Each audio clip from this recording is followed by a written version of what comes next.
নমস্কার বন্ধুরা, এই মুহূর্তে আমি একটি গরুর খামারে অবস্থান করছি। দেখুন, গরুর খামারটি অত্যন্ত পরিপাটি একটি খামার। অর্থাৎ সত্য কথা বলতে এই খামারে যে গরুগুলো বসবাস করে সেই গরুগুলোর ভাগ্য অত্যন্ত ভালো।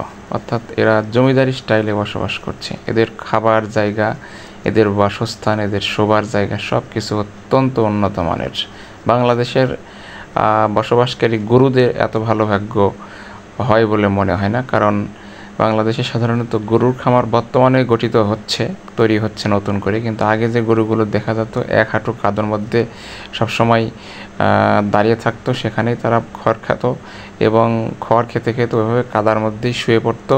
কি এক বিবৃতিকর অবস্থা ছিল। কিন্তু এই খামারের গরুগুলো দেখুন, একেবারে সম্পূর্ণ পাকা মেঝে চারিগুলো, অর্থাৎ চারি বলতে যেখানে গরুকে খাইতে দেওয়া হয় সেই রকম পরিষ্কার করছে খামারি অত্যন্ত সচেতন একজন মানুষ। তিনি শিক্ষিত মানুষ, তিনি জানেন গরুর স্বাস্থ্যের দিকে তিনি খুব নজর রাখেন। কিন্তু দুঃখের বিষয়, তারপরেও এই খামারে গরুগুলা মাঝে মাঝেই একটা সমস্যায় ভোগে। অর্থাৎ এই যে গরুর গা দেখে আপনারা বুঝতে পারছেন যে সবচেয়ে বড় যে গরুটা, একটা এড়ে গরু, তার গা অনেকটা একটু অমসৃণ, অর্থাৎ ল্যাম্পি পক্স হয়েছিল, সেই পক্সের দাগগুলো এখনও মিলায়নি। তো যাই হোক, অত্যন্ত বড় একটি খামার, কিন্তু খামারের তুলনায় গরু কম রয়েছে, তাই এরা আরও শান্তিতে বসবাস করছে। আর গরুর খামার করা যে অনেক কষ্টের কাজ, সেটা আপনারা এই ভাইকে দেখে বুঝতে পারছেন। উনি খুব সচেতন মানুষ এবং উনি সত্য কথা বলতে এতটাই তার গরুদেরকে ভালোবাসেন যে নিজে পরিশ্রম এত পরিমাণে করেন যে নিজের একটু যদি ঘাটতিও হয়, অর্থাৎ নিজের প্রয়োজন না মিটলেও তিনি গরুর সকল প্রয়োজন মিটিয়ে দেন, মানে পূরণ করার চেষ্টা করেন।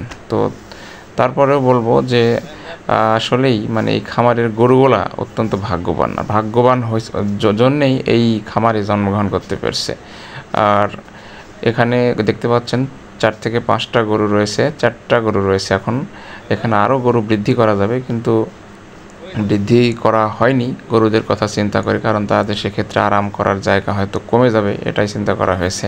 আর সবচেয়ে যে বড় গরু দেখতে পাচ্ছেন, এটা একটা মারাত্মক ধরনের একটি গরু, অনেক উঁচু লম্বা। এখন পর্যন্ত এর কোনো দাঁতই হয়নি, তারপরেও এখন এর দাম উঠে গেছে 1,70,000 টাকা। তার মানে ভাবেন, এর যদি 2, 3, 4, 5টা 6টা দাঁত হয় তাহলে তখন কত টাকা দাম হতে পারে। আর গরুটার সামনের দিকে যে আকৃতি, সেটা অত্যন্ত ডেঞ্জারাস আকৃতি। কিন্তু দুঃখের বিষয়, গরুটা ল্যাম্পি পক্সে আক্রান্ত হয়েছিল, যার কারণে গরুর গাটা একটু অমসৃণ রয়েছে।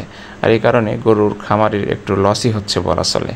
তো গরুটা অত্যন্ত, কিন্তু দেখতেই পাচ্ছেন, যারা গরু পালেন তারা গরু চিনবেন, আর যারা গরু পালেন না তারা তো গরু চিনবেন না, তারা কিছু বলতে পারবেন না। দেখুন, গরুর খামারে আসছে, উনি কত যত্ন করে প্রত্যেকটা গরুর চারিতে একেবারে ডিপ টিউবওয়েলের পানি নিয়ে এসে দিচ্ছে, একেবারে পরিষ্কার পানি। অথচ গ্রামের গরুরা আগে দেখা যেত পুকুরের পানি পায় না, তার তো ডিপ টিউবওয়েলের পানি।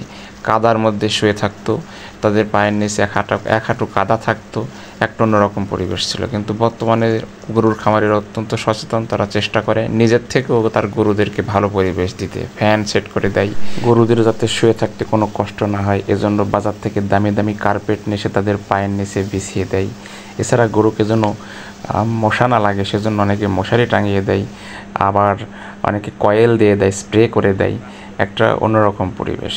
তো আপনারা দেখছেন এখন এই ভাইটি অত্যন্ত যত্ন সহকারে এই চারিগুলো পরিষ্কার করে দিচ্ছে এবং পানি দিচ্ছে। তো ভিউয়ার্স, আজকের ব্লগটি এ পর্যন্তই। ব্লগটি ভালো লাগলে শেয়ার করে সকলকে দেখার সুযোগ করে দেবেন।